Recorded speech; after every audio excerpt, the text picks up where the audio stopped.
Bibi mmoja alikwenda kwa mhudumu wa benki akamwambia, nahitaji kutoa kiwango cha $10 kutoka kwenye akaunti yangu ya benki.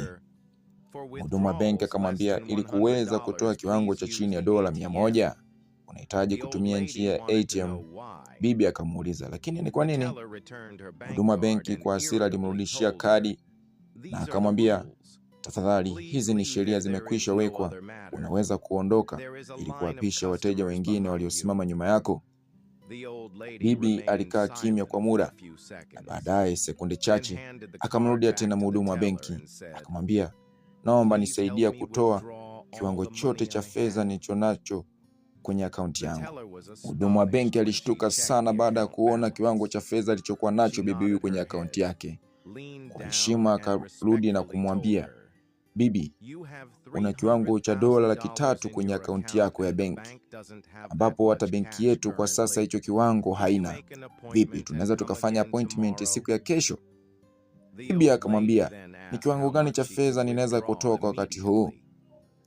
Mhudumu wa benki akamwambia, kiwango chochote kuanzia $3,000. Bibi akasema, basi ninaomba nitolee hizo $3,000. Kwa heshima baada ya kutoa, yule mhudumu wa benki alimpa bibi, na bibi alichokifanya akachukua $10 aliyokuwa akihitaji, akamwambia, naomba niwekee $2,990 kwenye akaunti yangu ya benki. Cha kujifunza, tunapaswa kuwaheshimu watu wenye umri mkubwa kwa sababu wametumia maisha yao yote katika kujifunza mbinu mbalimbali.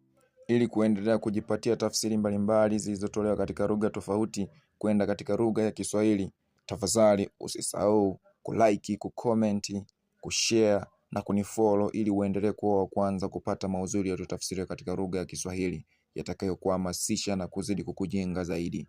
Ni mimi mtafsiri wako Ansili the Natural Voice. Bibi mmoja alikwenda kwa mhudumu wa benki akamwambia, nahitaji kutoa kiwango cha $10 kutoka kwenye akaunti yangu ya benki. Mhudumu wa benki akamwambia, ili kuweza kutoa kiwango cha chini ya $100, unahitaji kutumia njia ya ATM. Bibi akamuuliza, lakini ni kwa nini? Mhudumu wa benki kwa hasira alimrudishia kadi na akamwambia, tafadhali, hizi ni sheria zimekwisha wekwa, unaweza kuondoka ili kuwapisha wateja wengine waliosimama nyuma yako. Bibi alikaa kimya kwa muda na baadaye sekunde chache akamrudia tena mhudumu wa benki akamwambia, naomba nisaidia kutoa kiwango chote cha fedha nilichonacho kwenye akaunti yangu. Mhudumu wa benki alishtuka sana baada ya kuona kiwango cha fedha alichokuwa nacho bibi huyu kwenye akaunti yake.